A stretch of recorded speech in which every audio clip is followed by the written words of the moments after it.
today we're switching it up a little bit. I know you remember us from the Talking Ish podcast, where we're going to put that one on hold a little bit because we want to do a little bit more good in this world than expose all of my wretchedness. So Tamika and I decided that we want to, share some of our education, some of our work experience, and some of the knowledge we have to help people. Right now, we felt like it was more pressing for us to do things to bring about a little bit good and change our community. And what we know best is business and things of that nature. And we need more black businesses in our black communities, and people can quit draining us of our resources and quit disrespecting us. So today the topic is going to be about how to teach your children from as young as 3-4 years old up until like high school, financial literacy. I know for myself, I was not taught that at all. I had to play catch up after 30-something odd years of paying bills late, just doing the wrong stuff for so many years. Right. And I had to just now, as I started teaching my children about it, started to clean up years worth of stuff where if I would have known earlier, I would have been able to prevent a lot of mistakes on my credit report and in life, had somebody just sat down and taught it to me.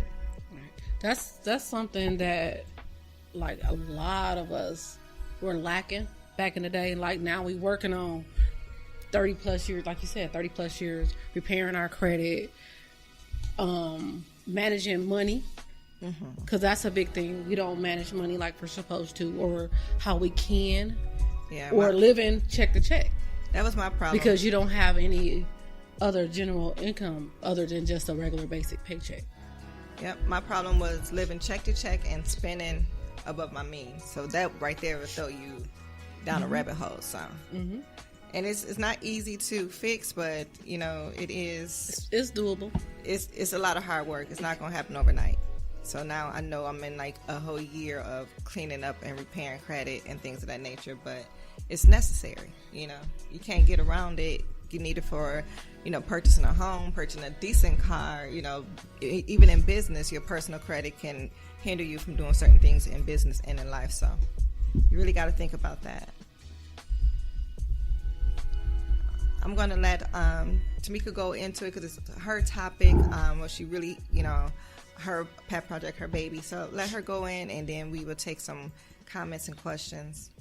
So moving forward, what we're going to do is try to create some workshops for young teens, because there are a lot of teens that have that drive and have that entrepreneurship in them. They just need somebody to help push them. And for us, and that's a big thing, because I don't have any kids, but I do have nieces and nephews who are teenagers, and I see it in them now that they're willing and they want to learn different things. So I don't know everything that has to go do with business, but I know enough where I can teach them things and their parents can teach them things. And then we have other relatives that can show them as well. And I want to be able to incorporate that with other teens as well, create a mentoring group for boys and girls, not just to this, make it just about girls or just the boys. I want it to be everybody to be included in that, where we can meet once a month on the weekend just to talk about different things, just to throw some ideas out there for them to go with it and start investing in them. Because that's one of the things I plan on doing as well moving forward in the new year. My nephew has been showing an interest in creating baskets or selling different things, and he gets a lot of feedback from his friends, and they love it. So he needs to have like I say, that he needs somebody to help drive it, invest in him, and that's what I plan on doing moving forward. Being able to invest in these young people because they need it. Right. I know that a lot of the times I'm in a lot of different business groups, and small business, some things that's like just business in general, some are beauty related and things of that nature. And I see so many young young girls and young guys in there asking for questions. Asking questions like, how do I start an LLC? How do I do this? How do I do that? And just the fact that our kids think starting a business means that they have to have an LLC. That might not be the correct entity for them. It's going to give them complete protection against their personal assets. So us to have these workshops and these mentoring groups, we can really sit down and teach the kids a different type of business entities and see which one will work better for you. Exactly. Showing them how to establish their personal credit and their business credit separately from each other, but being on top of everything and being responsible. So basically, it's like we have all this untapped potential in these kids that you see it every day on social media. The trends they set and stuff go viral instantly, and it's coming from our kids, but they're not making any money off of it. Then you see a white kid from the suburbs, take their idea, got their parents' money behind them, and now they're millionaires instantly because they had the foundation. And if we don't step up and teach our kids, no other race is going to come through and say, hey, let's teach inner city black kids how to do this. They want us to be their consumers for everything they do and their children do. So we have to break that cycle, and we're going to do it. I'm going to see if I can work with different accelerator programs in the city of Milwaukee and the state of Wisconsin to see what we can do, what kind of grants and funding is out here, so we can at least give them a startup money, at least give you the money to get incorporated and, a few little things done and get your license, get your paperwork together. If that's all we can do, that's a great start. Exactly. So I think you can start teaching your kids about money as early as the age of 3. When they can start asking for money, when they start asking for stuff, that's when you can start teaching them about it. I think one of the ways I put together a PowerPoint, which I will share on our page a little bit later, just going over some different things and what you can do. But one of the things I really liked was to stop using the word allowance. Allowance come with the stigma that I just get this money every week from my parents. Exactly. Stop saying it's an allowance and say it's a wage or a commission. You want to earn your money for this week. Put a price on everything in the house. Put a price on taking out the garbage. Put a price on cleaning their room. Put a price on washing dishes, sweeping and mopping floors. And they can say, how much money am I get at the end of this week? Well, what did you do? What did you check off? Right. Have a list of chores, and this chore is worth $5. This chore is worth $10, or whatever the case may be. And as they do it day by day, then you can go by and say, okay, this is what you earned this week. So now they know I have to do something for this money. Because another big thing we have out here, we have a bunch of entitled kids who haven't done anything but expect the world. And we all know that we didn't get anything handed to us. We couldn't even get a ride from our parents. I remember as a teenager or as a preteen, if I needed some money for something and I called my granddaddy, he would give it to me. Grandma, no. I need these dishes washed though. Yeah. My grandma didn't give us anything either. She was like, but my grandfather didn't either. It's like, what did you want it for? And his favorite line was, you're not going to go get them Arabs my money, because every corner store in our neighborhood was owned by, it used to be little black owned corner stores, but as we got older they started to fade away and it was more Arab owned or Middle Eastern people. I don't want to call everybody Arabs, it's kind of racist, but it was owned by them. And my grandfather said, you're not going to get them Arabs all my money. Right, no. So we had to really justify and explain what we need this money for. Why did I need him to go in his pocket to give me something? So that was the biggest thing for me. It was like, man, I just can't walk in here and get whatever I want. I really have to do something for this money. And it was crazy. But you, my grandparents, you supposed to give me money, but you realize nobody's supposed to give you anything. Nobody have to do anything for you. Anything somebody do for you is a privilege, and we need to get back to appreciating that. Exactly. And teaching our children to appreciate that. Just because we're their parents don't mean we have to go get you $200 shoes. No. Who said that? The necessities. That's not a necessity. Right. My kids will tell you now, the only thing I bought name brand for them was shoes. Right.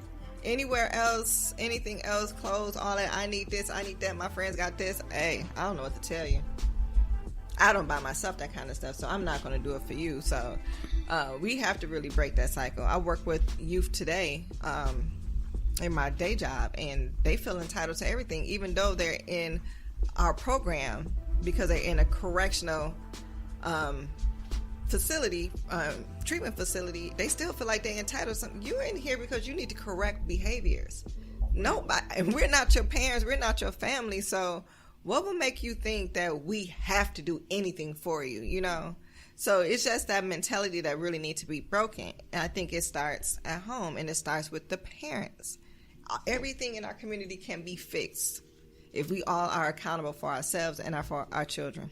Exactly. That's the thing. People being accountable is like almost a thing of the past for some people. Mm-hmm. So. And it's really not that bad. It's like, you know, we all know what's right from wrong, and we all know what's needed out here in this world. So for you to send your kids out here and equipped and expect them to strive and survive, you're doing them a disservice. Mm-hmm. Everything we should do as a parent should be to make our children better than who we are. And this was one of the ways I wanted to make sure my children was better than me, to make sure they knew how to handle their bills, they knew how to keep their credit good, knew how to not overspend and separate your needs from your wants. And that's a big thing. You know, I got one child that just, bless her heart, she thinks she grew up in Beverly Hills. I had to keep reminding her, honey, we in the north side of Milwaukee. Bring it back. You know what I'm saying? Bring it back. But, you know, she works for what she wants, you know, and I can't say anything because it's her money. She earned it. But I do have to reel her in sometimes, you know, because she's that way when she buy gifts and stuff for friends and people. She's expensive, and she buy expensive gifts. I'm like, girl, that's a school friend, girl. We do $20 less. Like we not doing all that, right? But that's her lifestyle, and that's she's setting it up now. So I feel sorry for any man that get with her. She set the bar high by herself. So exactly. I'm gonna have to come with it. I don't know what to tell you. One of the other things that the PowerPoint brings out, it explains the definition of financial literacy, why we need it, why it matters to us. And I'm just going to share the why right now. It's like teaching kids personal financial literacy early and throughout their educational career carries tangible benefits into their adult lives. Children can start saving for retirement at the age of 20 rather than at the age of 30 or 40. So that's a big thing. If you get your kids working now at the age of 16, I think they can really start working. And having them have actually before then. You can start working before then. Yeah, some places, yeah. So about 15, 16-year-old, if you get them in the mindset now of saving their money for their retirement, just maybe 4 or 5, maybe even 10% of their check just go straight to a savings account and never being touched from the time they're 15 to the time they're 65, they're not going to need Social Security. And at the rate of this government and what they're doing with our money, we when we get 65 in another like 30 something years, whatever, we may not have Social Security. Right. So every time I get a job or I switch jobs, that's one of the first things I'm doing. Can I carry over my 401k? And what are you matching? Is this a dollar for dollar match? Like, how is this going to work? Because we can't depend on the government. No. And we can see now. They're not even taking our health or anything seriously under this current administration. Let's hope this new one bring about some changes. But this is really something that if they start today, they can really be set by the time they 30, 40. They can be good to go. They can live comfortably, and they can be able to purchase those homes at the age of 25 if they start pretty young with building that credit and spending correctly. Most definitely. My daughter, my 19-year-old daughter, I have 2 daughters. My 19-year-old daughter said, my goal, Mom, is to buy my first house at the age of 21. That's going to be my birthday present to myself. I said, hey, well, what do we need to do? What steps do we need to do? What SMART goals do we need to create in order for you to get there? You know, and I think that she's well on her way. She's climbing. As far as her jobs, we know when she changes jobs, she's always making sure that she's negotiating $1 or 2 more. You know, like, come on, we're not doing lateral movements. If we changing, we going up.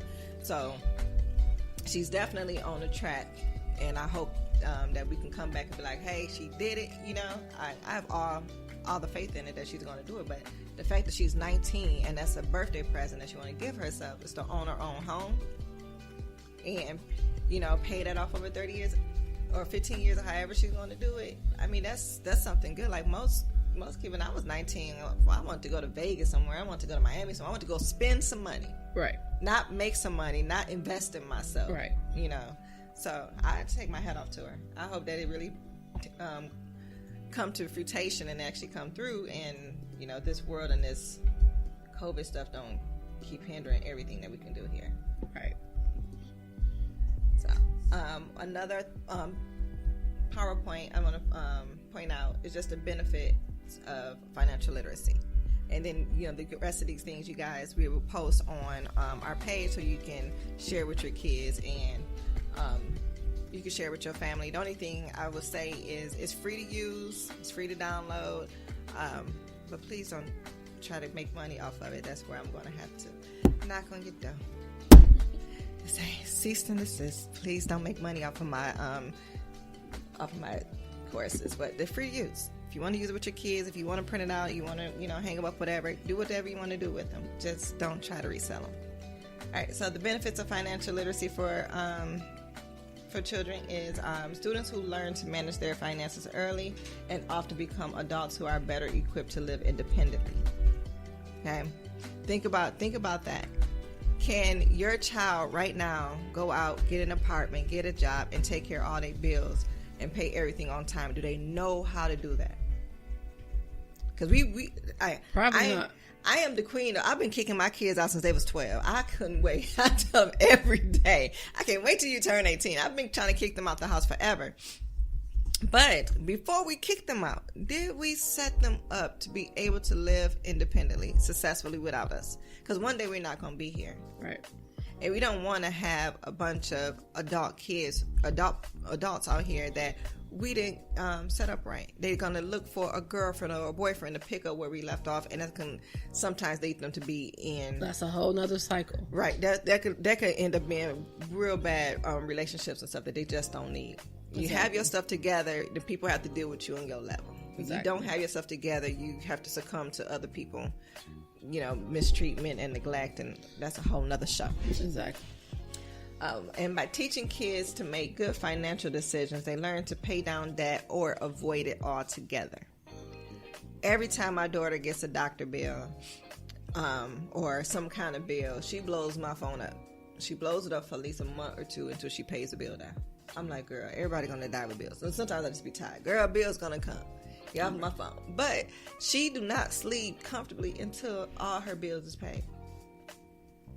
So, I mean, I'm not going to knock her. I mean, sometimes I just don't want to hear it because I'm tired. I work third shift. But I'm not upset that she wants to avoid having anything negative or anything pending or overdue on her name. She is strict about her name. And I just love that.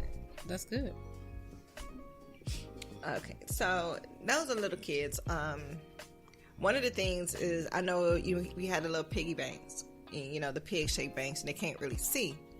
I say let's move away from that. A better idea is to have a jar or something clear that they can see through.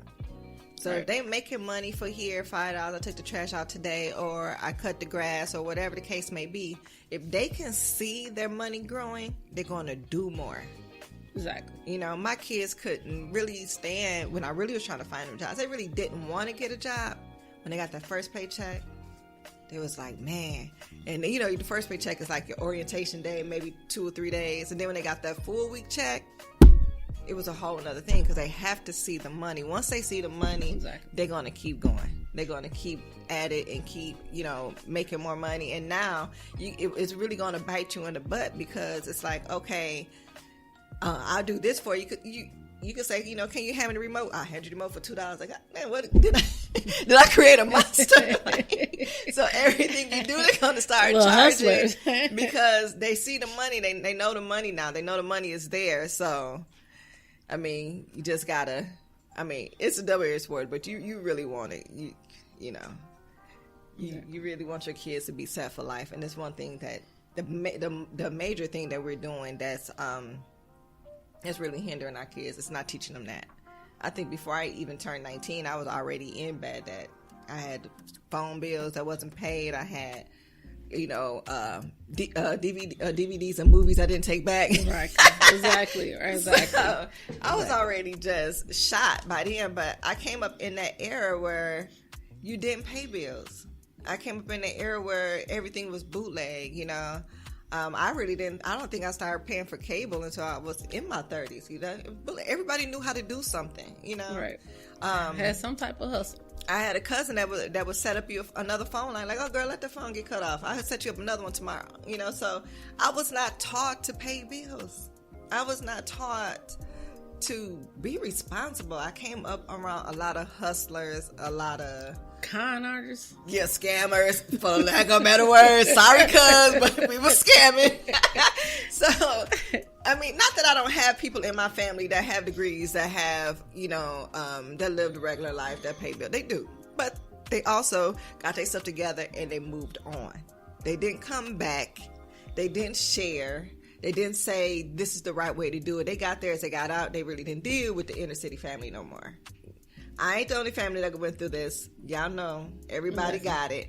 So when you just surrounded by the hustlers and the movers and the shakers, that's what you become accustomed to. So everything for me was hustling. Everything for me was like, how can I do this? How can I do that? How can I finesse this or finesse that?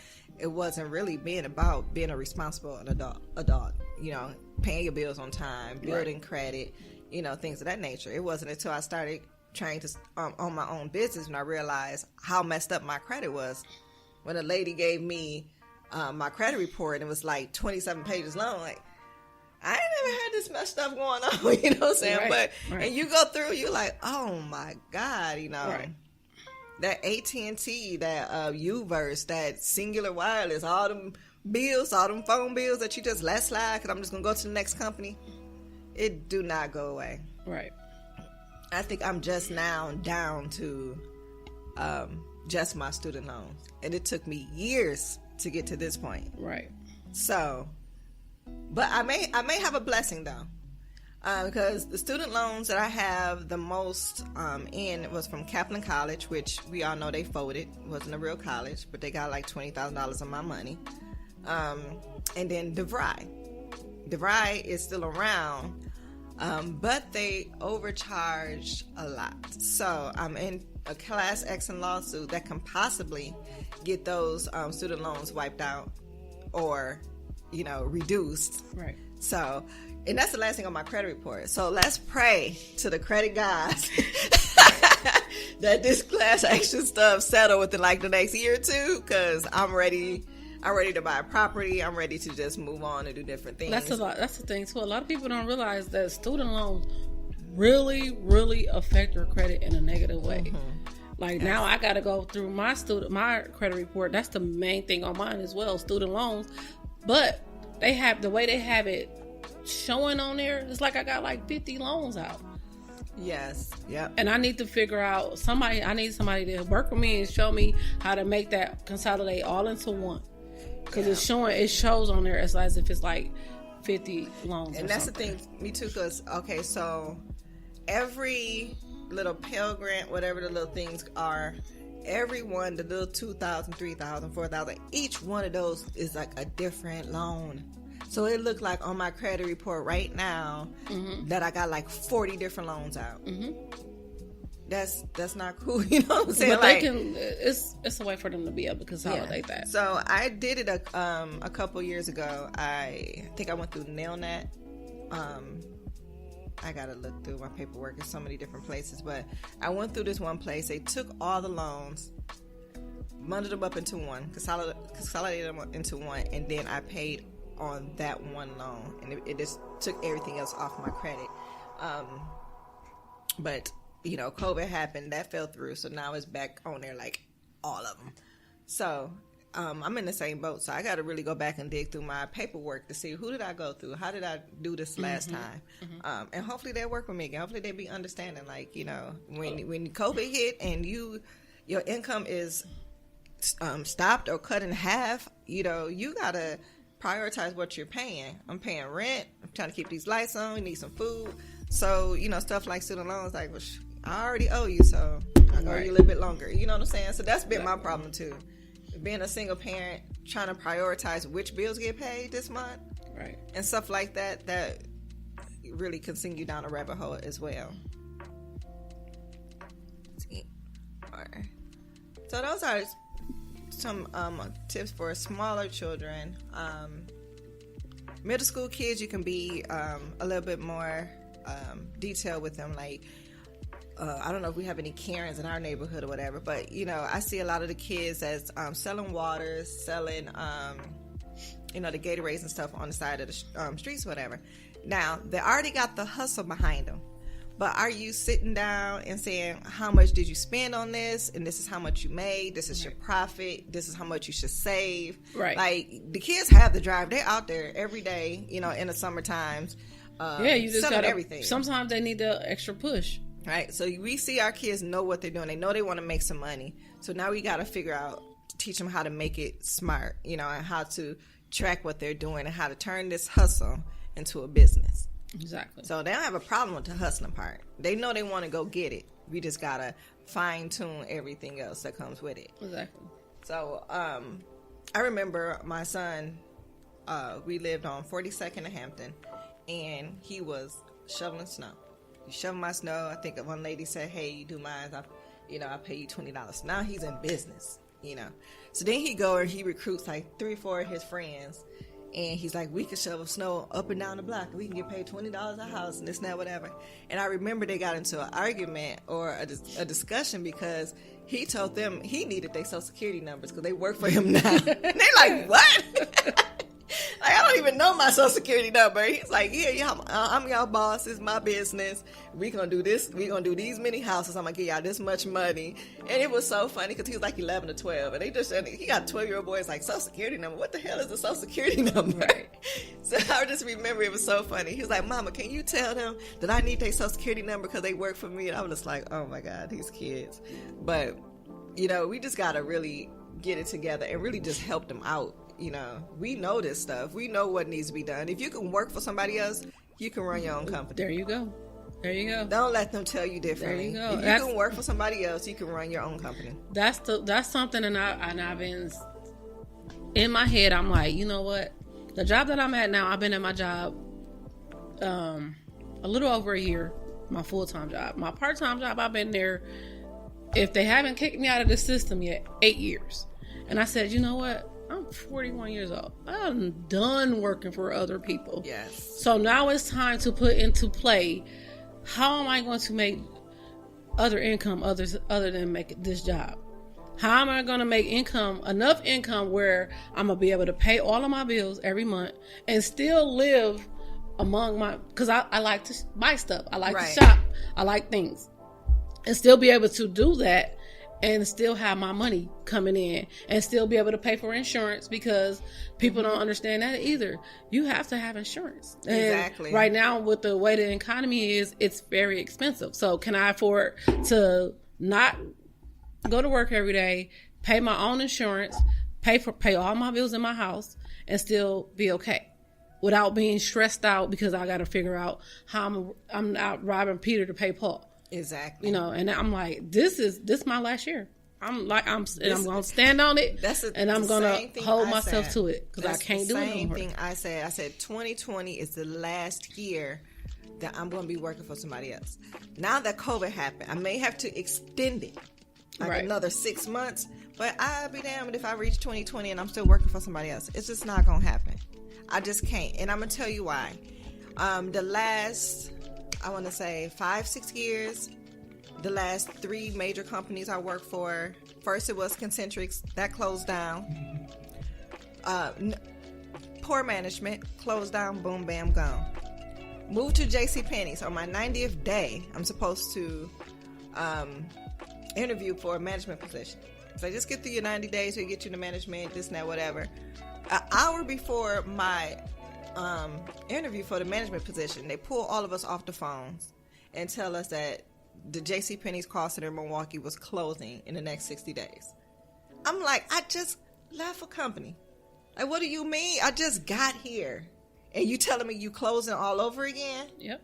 So there's 2 companies in 3 months time that I just lost my job. Okay, 2 major companies. Concentric had been around since forever and a day, 100-something plus years. JCPenney's 100-something plus years, and within 3 or 4 months, I was out of 2 jobs. Moved to Michigan. Was up there for 2 years, and I'm seeing the same problems in management that I saw at Concentric's. The same problems I seen at JCPenney's. And I'm trying to tell them, look, I come from a bigger city. I come from bigger call centers.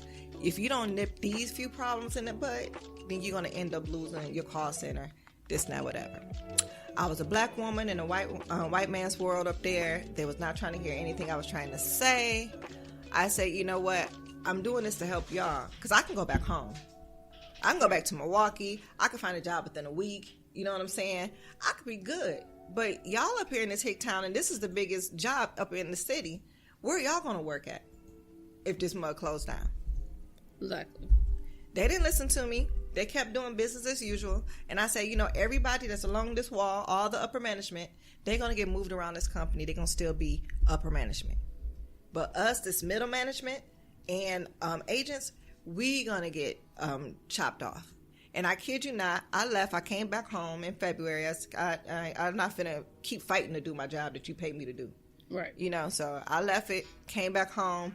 Not even a week later, I was getting calls from all my friends up there, whatever. Oh, you know, this person got fired, that person got fired. They went from a staff of 80 people down to 20 in a call center. It got so bad where we were actually a call center to doing network and troubleshooting network issues, Wi-Fi issues and stuff for big resorts and hotel complexes and apartment complexes. Like I know we had the whole New York City housing projects as one of our clients. So that's what we was paid to do. They got to the point where they were started troubleshooting vending machines and kiosk machines and print. They was scrambling for business. In the first 6 months I was there, they lost 2 of their major contracts, and I was scared. I was like, I like this. Don't tell me I just moved up here, you know, move my whole family up here, you know, and they finna close down again. Right. So that was like within my first 6 months there. Then the next year, they end up losing 3 more major clients to the point where they really could not afford to keep everybody employed. So it's like, just because you come to work every day, just because you do what you're supposed to do, don't give you job security. Exactly. It don't. Because if you're not the one that's making the decisions on how y'all going to do things and different and stuff, these people can make decisions. They can mess up your life. They can cause a whole call center to be closed down. And because they was operations manager or they was department manager, whatever, they're going to get moved around. Exactly. They're going to go find another job, and it's going to be you and your family that's struggling. Exactly. And that's like my job now. Like I said, my boss, I've worked with a bunch of difficult bosses. Like, I get where she be coming from, but you know what? At the end of the day, it's like my sanity versus your sanity. If I snap and go crazy because of how you acting, you still gonna have your job, and I'm not. Now I gotta figure out what I'm gonna do, how I'm gonna eat. So no. Yeah. And that's part of the reason why I moved from first shift to third shift at my job, is so that I have minimum amount of people I have to deal with. Like my tolerance for BS, my tolerance for kissing people butt and all this stuff, or dumbing myself down so my boss can feel confident in herself, it's just not gonna happen. No, you know. Done with that. I moved to third shift. I don't ever have to see you. Exactly. I get off at 8, and we know you ain't gonna be in by 8, so I don't ever have to see you. Exactly. So that's for my peace of mind. That's for my sanity, because my mouth. Y'all saw my last podcast. My mouth is nothing nice. And when I get heated, when I get upset, you know, my little bipolarism kick in, and I'm here. So it's no calm down. There's no think about it. You at work. So for me, I had to make the decision. You don't want to end up slipping up saying something that's going to cost you your job. Right. And even though I don't like work for anybody right now, I need my job. You know, just being honest. At the end of the day. So I had to just make changes in my schedule. Like, I need to move around. I need this job. I don't like the people, so to speak. But, you know, so let me do what I need to do to keep myself in check. Exactly. And that's another thing I try to teach my kids. So you're not always going to like people at your job. That don't mean you leave. That don't mean you call in. You know what I mean? You let somebody else stop your money. Exactly. So that's another thing that we goes got to into teach it. young people too, because I see, man, I've worked at several jobs where young people, they have it, they get mad. I ain't coming back. No. Until you have another job to fall back on, you don't just walk out because the boss made you mad today. Right. Like if I was to do that, because my job, I would never have a job. I'll be living at home with my mom. I would have never made it through the military if I got upset at anything my boss said. I mean, we was greeted with disrespect. Like, we were called female to the point where female felt like they was calling you a bitch. Right. They're like, female, get over here, well, you call me one more female, we have a problem. Right. You know? So if I let the things that people, co-workers or jobs, or the people that I'm servicing in my job determine whether I was going to have a job or not, that just wouldn't work for me. So I had to learn to ignore, not to respond. I had to really grow up, because 6th Street Keisha, Pop-Off Keisha, come from the family of hustlers, fighters, con artists. That was not going to work in a professional setting. Exactly. So there is a Keisha you see that play, and that is a Keisha that comes to do business, you know, and there's a Keisha that parent, you know. So you have to develop these different personnels and teach kids. You can't be the same way everywhere you go. Exactly. I'm like, man, because I sit this, like, going to a place or customer service, like, these young people, they flat out have attitudes. Like, you have to, like, this is something that's taught. Yes. Teaching them, like, you have to have respect for people. You have to, just because you may not like your job, or it may be a customer that's an asshole, but at the end of the day, you still need to learn how to respect other people, because some of them just flat out have attitudes for no reason. Like, that's something that's taught, where you have to you got to teach these kids to how to carry themselves when they out in a public place or when they working. Absolutely. I teach my my daughter that I'm not gonna say any names, because the person she worked with, our families are interconnected, and I don't want to have to undo my makeup, okay? Because I pull up for my kids, so I'm just I'm gonna say I'm not gonna say any names or anything, but she have a problem with a particular person at work, and I try to tell her, you're not there for them. They can have attitude, they can talk slick, whatever. You can let it be known that you're not there to be disrespecting. That you're gonna talk to me with some respect, you know, and you don't have to, like, physically get into it with them, but it's a way to say it. I don't like the way you're talking to me. You can talk to me more respectfully, otherwise you can not talk to me at all. And you can just go about your business. But you can't quit your job. You can't stop every time, you know. And, you know, she's like, oh, the customers are rude. Customers are born rude. Exactly.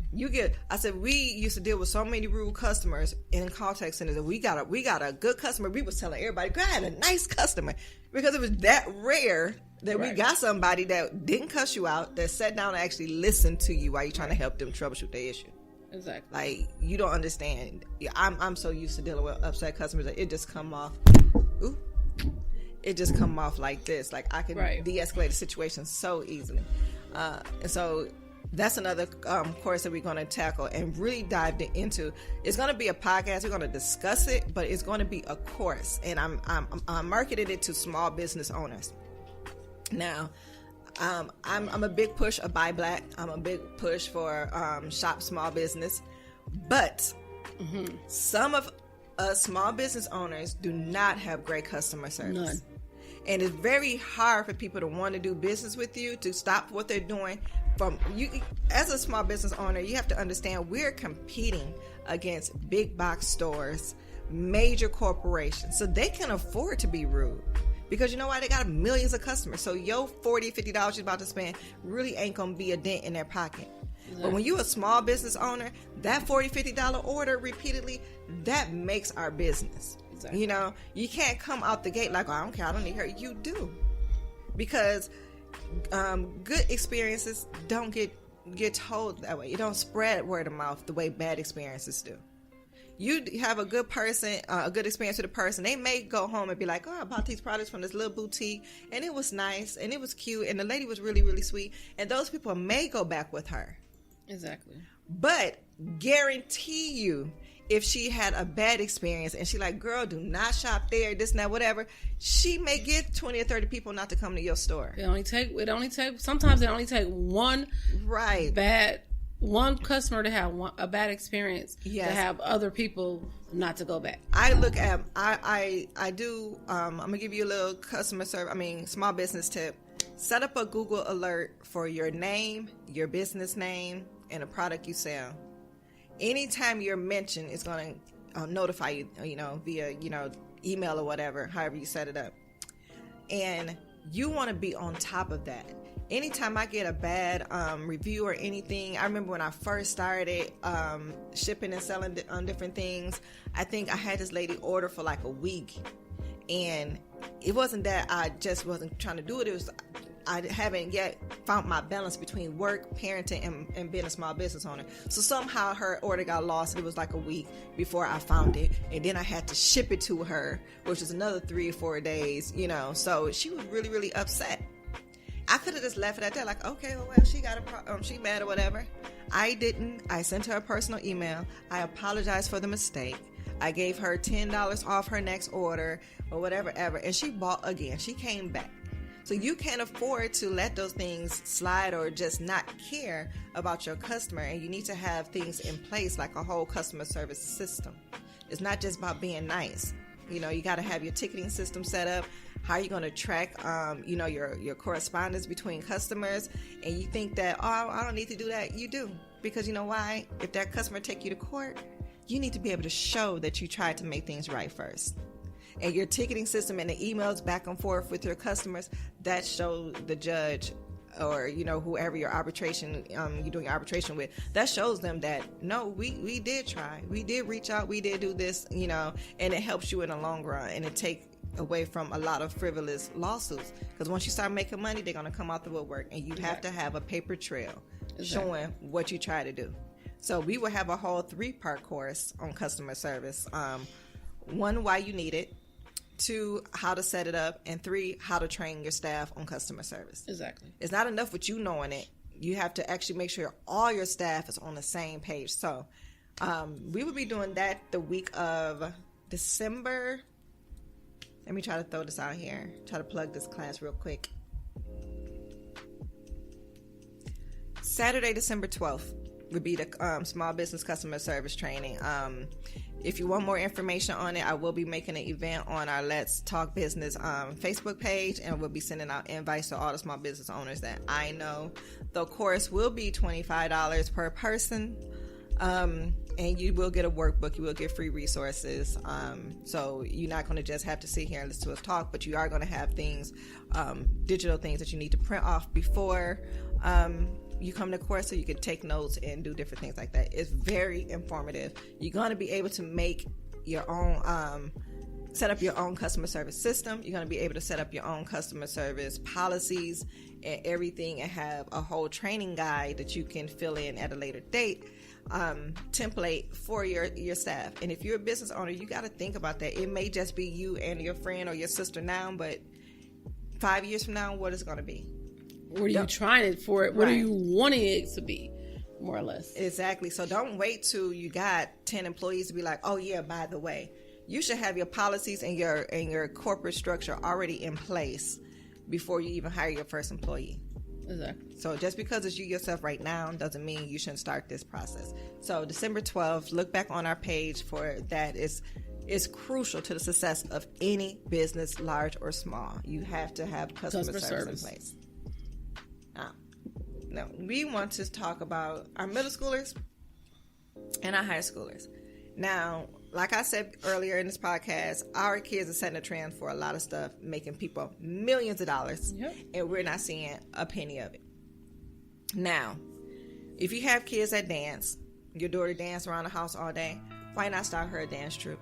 Why not start her a dance team or an online video dance tutorial? Like, look at what your kids are good at. And say, how can I monetize this? Exactly. You're going to do 2 things. You're going to set your kids up for financial success, and 2, you're going to keep them too busy to be in trouble. Think about it. They're making their own money, and they're too busy to be in trouble. They don't have time. When they really start to do things and do things on a positive side, they forget to be bad. Exactly. They being bad because they got too much idle time on their hands. Exactly. Nobody's paying them attention. I don't have nothing to do. I'm done. I'm tired of watching TV. I played all these games. Being bored. Right. I'm guilty of that. When Being I used bored to be bored, yes. Stayed in trouble. So we have way too much freedom on our hand when we was kids. We was able to go all over the place, which caused us to get into different trouble and things of that nature. But when you keep your kids busy, they don't have the time. So that way you don't have to worry about talking to boys or talking to girls or sneaking off. You got to worry about nobody getting pregnant or coming home pregnant. Right. You keeping them busy. You got to make them money, and you can just sit back and relax and wait for them to buy your first car, your house, and all that good stuff. Because I'm waiting. I got 4 kids. Somebody better come buy me something. I'm going out of days and I'm going to accept these hand paintings and these macaroni necklaces. I want some real stuff. So that's one of the biggest things. So just look at what your kids are good at. Exactly. And say, how can I monetize it? And sometimes maybe you need to go from being a sweet mama to Joe Jackson. Now, might not have to employ all of his techniques, but he made some stars out of his kids. He did. He did. Look at Beyonce daddy. He invested. He saw she's singing and dancing around this house. Let me quit my job. She finna go to the top. Now, I'm not telling you to quit your job. Right. Just yet. But put the time, effort, and energy into your kids. They're there. They're showing you. They have all this potential. Yeah. So use it. Yep. I got beautiful kids. I'm trying to put their face on everything. Every time I think of something, you're going to be my model for this. You're going to be my model for that. I need you to do this. I need you to do that. Exactly. Y'all know, I didn't just have y'all just be sitting around me waiting for me to give y'all money. Right. Investing in your kids is investing in yourself. There's a Nigerian, like I said, I want like proverb or something. I don't know. The Nigerians feel, and they rate their success off of how successful their children are. And that's what they take pride in. So they send their kids, they save up their money, they send their kids to America to come to school and whatever, to be lawyers and doctors or whatever. And they rate their success as a person and as a parent by how successful their children are. Right. And that's coming from home. Okay? We got to get out of this Americanized way of our kids is a problem, our kids is on our nerves. Yeah, they probably is on our nerves. They're not a problem because we brought them into this world. So the problem is how you brought them in this world and who you brought them with. So the problem is yours. It's not them. Right. Exactly. So we have to really think about that and go back to our roots. We can't just take all this Americanized way of thinking and living. And back home in Africa, you're proud. Your success is rated off of how successful your children are, and that's what we need to get back to in the Black community. Give them something. Like a lot of kids, like I said, you have to spark that fire under them because they have it in them. They have it in them. Right. It's just how are you initiating them when they start showing those signs of what they want to do? Right. Like my niece is watching right now. She started. She's only 15. She started doing her makeup, her eyelashes. Her mom was like, "Oh, okay." So what she'll do, because she's still a kid, buy her age appropriate stuff, but she feeding that. This is what you want to do. You like doing this? Okay, yes, absolutely. Feed that. And like you have to, because it's a lot of them. Like you said, pay attention because they have it in them. Right. As long as you feed that, and then because you see a lot of little girls braid hair. Exactly. Like my friend daughter, for example. Now your sister and your niece, they're pushing her right. Now my friend on the other hand, his daughter is 17, very beautiful girl, very pretty, very smart. She know how to do hair. She can braid all those braid tutorials and stuff you see, with the different designs, the feed-ins, all that stuff. The child can do all of that, but she refused to. She's 17, going on. She just turned 17 this year. She still have yet to have a job. She calls on him for everything. I need money for this. Can you buy me this? Can you do this? Can you do that? And he does it. But in return, when he's calling her to say, hey, I'm on my way, I'm finna come pick you guys up, or just calling to say, hey, how you doing, she very seldomly answered the phone. So he got upset, and he was like, if you can't answer the phone for me when I'm trying to come see you, then you don't pick up the phone and ask me for nothing. She at that age now. She got the age where exactly. Yeah. I said, so she's telling you, I don't want to be bothered with you unless you're giving me something. So now it's time for him to basically, look, you have it in you. You know what to do. So now it's time for you to make your own money. So he told her, he said, that either you're going to get a job, make your own money, or you can, market yourself and promote your ability to do hair. So you got this whole big black family that's going other places to get their hair done because you're not saying, I know how to do hair. Exactly. The same $200 they taking to the African people or to the shop they could have been giving you. Exactly. So he had really kind of drew back off of that, but I'm like, you're doing that because your feelings is hurt. You're upset, but that's something that you should have been pushing when she was 15. There's no reason why she's sitting around the house at 15 not doing anything. Like literally no reason. You created this monster. She hurt your feelings. Now you have the motivation to make her get a job. Exactly. But she should have had a job at 15 already. Exactly. The only one of my children that didn't have a job at 15 was my youngest son, because he was playing sports. And a lot of time after school, he's either at practice, at a game, or on the road for a game. Right. But he was busy. Right. This year they said there was going to be no sports due to COVID or whatever. Guess what? We got him a job. And the way I did it with my children may not be right for everybody else, but when I did it for my children, I set them up. They got a job, set them up a bank account, showed them how to do direct deposit. After a couple of paychecks, I got my children that starter Capital One card, the little $250 credit card, and I said, only get your personals off of this card. Get your soap, your toothbrush, your whatever, body wash, whatever, and then you pay that right off. Exactly. Now my daughters are at, from that $250 starter card, they're at $750 now, and I don't even think it's been a whole 2 years. So every 6 months, if they pay that card off on time, they have the opportunity to petition or to request a higher amount. Actually, my kids wasn't even requesting it; they were sending them emails saying, "Hey, you qualify for $500 now. Hey, you qualify for $750." Right. So get your kids' job, get them a bank account, get them the starter Capital One card. Yes, the interest rate is high, but it's a start. It's a credit builder. So after that, I got my children, I separated my family plan and got them had them set up their cell phones in their own name. So now they have 2 lines of credit that reported on them. They have their cell phone and their credit card. Okay. So in order to really, really be successful at building your credit, you really need 3. Well, they had a third one by mistake, which was the hospital. That got reported, and she paid that off. So now she just back to the 2. So make sure you set your kids up in that manner so they can see exactly, this is what I need to do to be an adult. This is how I need to pay my bills. Before I sent my oldest daughter to Texas, I made her some envelopes. Just went to the school supply aisle, got the little Ziploc pencil box that goes into the binder. So I got a couple of those, and I put on there rent, utilities, cable, food, personals, savings, every envelope that she was going to need.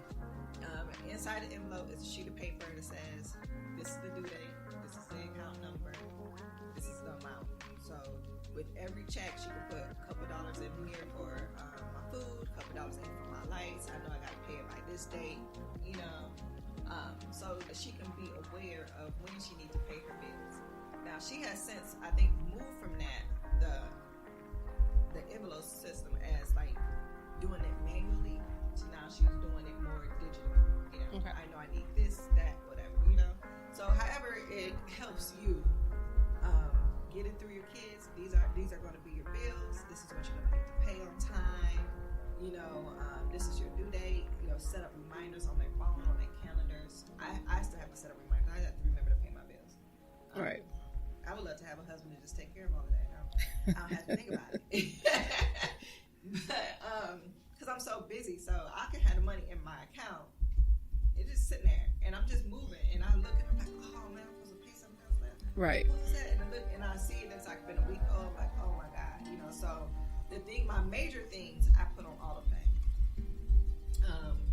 But I just don't want to yeah. I don't do like auto pay. Put a lot of stuff on auto pay. Because sometimes you don't have the whole amount, and you be like, "Ooh, I can't pay this whole thing," and then they like to take 2 or 3 days early. Right. Yeah, I don't do that auto pay. Very, very, very, very seldomly do I use it, but right now I use it on just two or three bills that I just really don't want to lapse, because I just have a bad memory. I'm not do a whole bunch of stuff, and my days get crossed working third shift. Like I come to work on one day, I go home on a different day. That's really confusing after a while. So make sure your kids know how to pay their bills and when to pay their bills, how to set up accounts. I had to realize that my kids, when I was telling them when they got 18, it was like, Mom, I need to go to the dentist. I was like, okay, make you an appointment. It was like, I don't know how. And I'm sitting here like, you don't know how to make an appointment. I had to think about it. When have they ever made their own appointment? Right. They may be 18, they may be 19, but when have they ever made their own doctor's appointment? Right. So it's things like that we need to teach our children. Like I'm just sitting here like, how you don't know? And I just had to think like, right. When was they supposed to know? When did you show them? Are you expecting them to know something? Right. When did you show them how to pay their own bills? So, make their own doctor's appointments. So that's one of the biggest things that we have to realize, that like you gotta be. You have to show them how to do these things. Have to show them. You have to give them the tools to do it on their own, and to do it without you being there. Right. And do it without, oh man, did I do it right? You know what I'm saying? And there's so many. It starts with really before they even get their job. One of the things that I don't know if they're teaching it in school, but they should be teaching it. No more. How to write a cover letter, how to write a resume, how to do an application. It's so many kids, even in my family, that don't know how to do application. My kids will tell you right now, I would not do the applications. First of all, I don't like doing them. I ain't gonna lie, they're too long, they're boring. I just uploaded my resume while you ask me all these same questions. Exactly. That's how I feel about it. So I don't like doing them, so I'm not gonna do them for you. I don't like doing them for myself. So I had to teach my kids how to write cover letters, and it's not hard. Google it. Google sample cover letter. Everything's on the copy, internet now. paste, change the name of the company, change your name, change the position, keep the other wording. I'm so excited to hear about your company. I can be a great asset. All that good interview stuff. Mm-hmm. Go through mock interviews with your kids. Play around with a role play. Let them get those bugs out before they get to the actual interview. And help your kids get dressed. Don't send your son to an interview in no jeans with his butt hanging out. He needs to have on a belt. He needs to have on slacks, a dress shirt. Don't let your daughter wear no body-fitting dress to a job interview. Yes. You're not trying to be a stripper, honey. That's going to be a whole nother topic. Right, Teaching them how to do proper interviews, teaching young people how to do a proper interview, how to dress properly at an interview.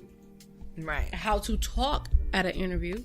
Because you don't talk to them as if you're talking to your friends. Exactly. Your family. You're not at home. The the I don't know, the slouching, the one-word responses, that's not going to work.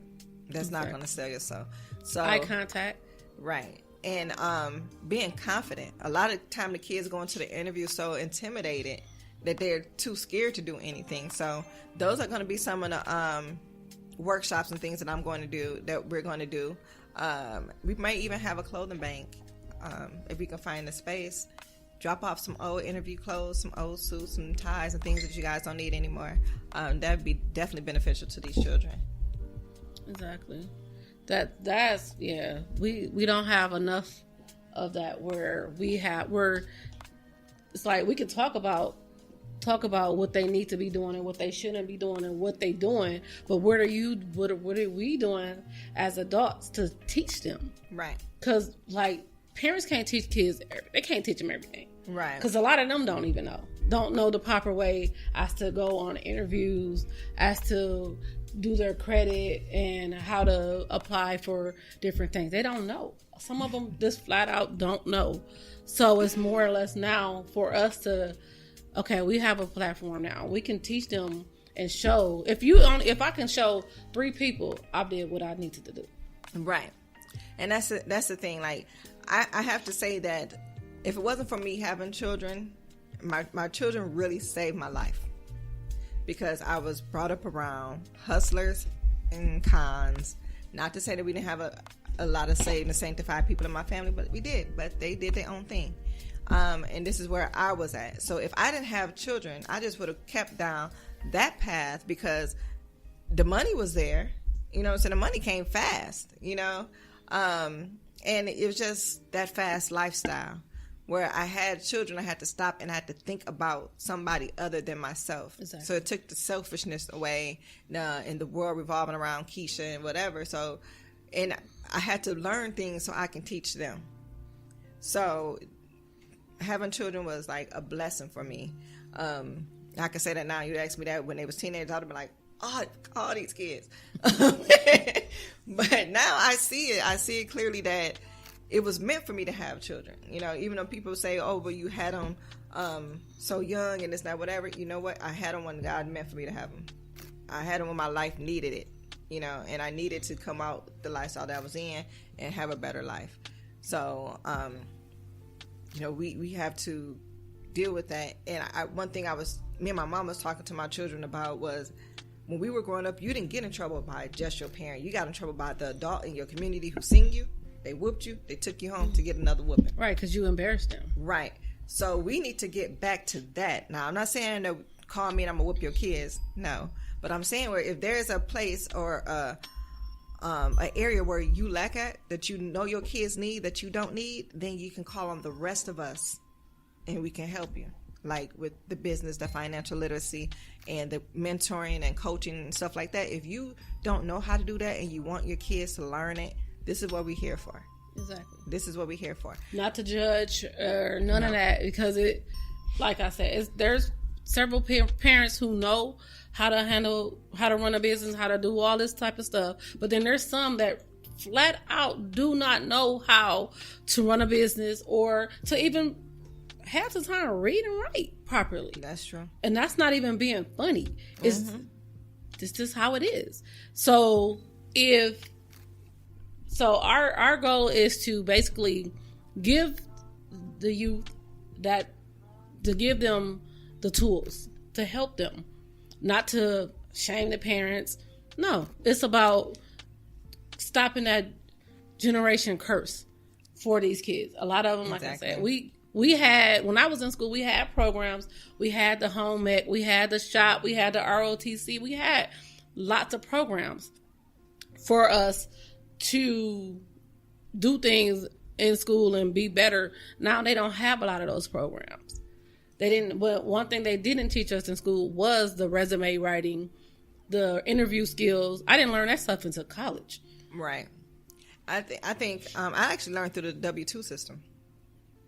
Honestly, I was on W-2. I was pregnant, I think, with my second or third child, one of them, and I had to do something. You had to do something for your little $600 check. And that's where I went to workshops on how to do resumes, how to do cover letters, how to interview, and they had a clothing bank. You got to interview. You came in and they fit you as best possible with clothes that was donated. And I had something simple, just a white shirt, like a black skirt, and I had some tights and some flats.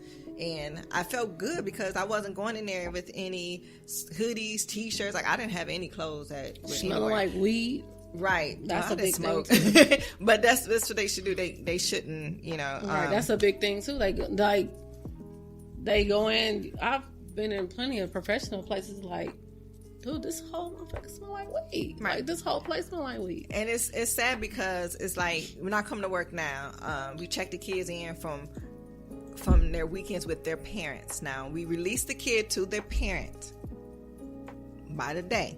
So some kids got day passes, some kids got the whole weekend. If I release this kid to you at 11 o'clock in the morning and you bring him back at 7 o'clock at night and we have to do a drug test and he pops for weed and pills and whatever else on the freaking drug test, I'm going to look at you as the mother and say, how did your 13-year-old come back dirty? Exactly. Because we released, in my mind, I gave him to you. And under this program and under the court documents, he's supposed to stay with you, within your eyesight, your sight and sound and all of that, until you bring him back. Right. So please tell me how you bring back a 13-year-old child back to a treatment facility to correct his behaviors, and he has 2 or more different street drugs in his system. That's going to lead me to believe that you gave him to him. Now, I'm not the type that's going to call CPS and be like, he got this from his mother. But I will turn and look at you. And like, you know what you need to do. And it's documented. And although we don't make a call that day, the court does see that. They have to. So it's like, sometimes we stand in our own kids' way. We're not here to be their friends. We're not here to for them to get along with us all the time. Okay, if my kids hating me for some reason, I made the right call. That's how I figure. I made the right call. Exactly. You thought you was gonna slide out of here at 11 o'clock at night? No, I made the right call. Yep. You go in your room and call me all kind of names under your breath, I'll be that. But what you won't be is outside getting in trouble. You won't be getting killed, in these streets because you outside 2 or 3 o'clock in the morning where you have no business. Exactly. And you won't be getting pregnant. Okay, exactly. So I would be all of that if it keeps you from having to deal with any of that stuff. So exactly. We have to just step up and understand that these kids didn't ask to be here. We brought them here. We're responsible for them. If you can't do something yourself, reach out to your community. There's still some of us out here that wants to help. Right. And we just got to take responsibility for ourselves and for our kids, and that's how we correct what's going on in our neighborhood, in our communities. Exactly. Because if everybody got their kids and got them in check, there's nobody out there to be in trouble. And think about it. And everybody's not in check, and it's a lot of them that need, like I said, they need the help, they need that guidance, and the parents can't give it to them. Yep. And if you keep them busy, they don't have time to get in trouble. They get in trouble because they're bored. They got too much time to think about things. They got too much time for their friends to be in their ear. They can go from being the follower in the group to say, hey, yeah, y'all like to hang out and y'all smoking or whatever, but I'm over here making money. And those kids that maybe just want to sit around and smoke weed or whatever all day may look at him like, well, you making money. Can I make money? Can I sell t-shirts? Can I do this? Can I do that? And I tell them yes. And they say, oh, it's already so many people making t-shirts. Okay. Do you walk in the store and see only one kind of shirt? Do you only see one brand?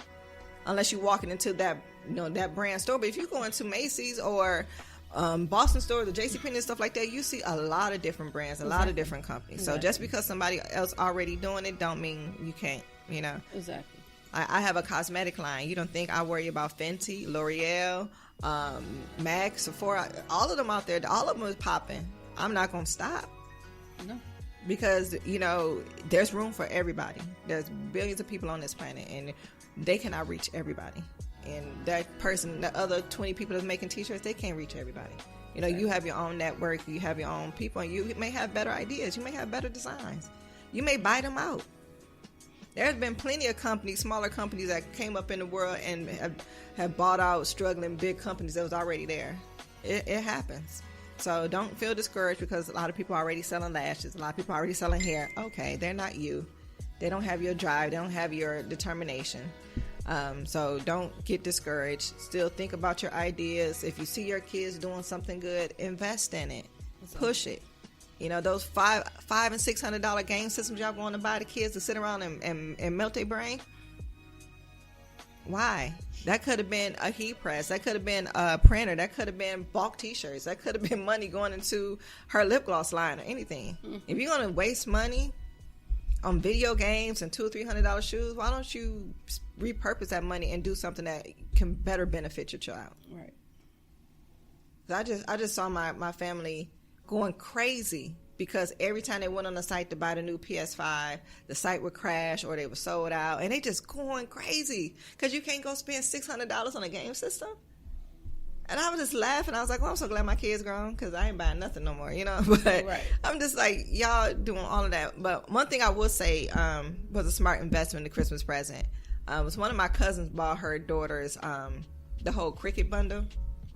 What's that? The Cricut cut machine and the vinyl and stuff like that. And she was like, I hope they can make some money off this. I said, girl, please. When I first got my Cricut, I was selling mugs and glasses and everything. You know, like anything I could make, I was trying to make and sell. So that was one of the smart investments. But that's only, you know, there's so many other parents that I think up and down my timeline just mad because they couldn't get this $500-$600 game system for their kids for Christmas. Right. And it's ridiculous.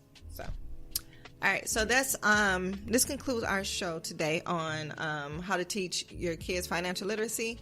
Again, like I said, I will post a PowerPoint on our Facebook like page for you, free to use, download, share it with your kids, share it with your families. So please just don't try to resell it. That's all I ask. If you need anything else or you need us to go into detail about any of the topics, posted any of our PowerPoints, just let me know. I will send you the link, or I will send you where I reference the information from. I don't come up with everything off the top of my head. I do like to reference back to the original article or website I got the information from. So with that being said, please like and share across all of your platforms. Let's talk business, because we are here to help our community. We want to see more businesses open up by Black people year after year, and just try to shop and support and teach so we can have better ownership in our communities. One more thing I want to share before we go. What's our core values? See how corporate I am, girl.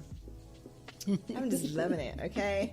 So, on Let's Talk Business, we are more than just a podcast. We are also a learning platform, and we are also a mentoring group. And some of our core values here today.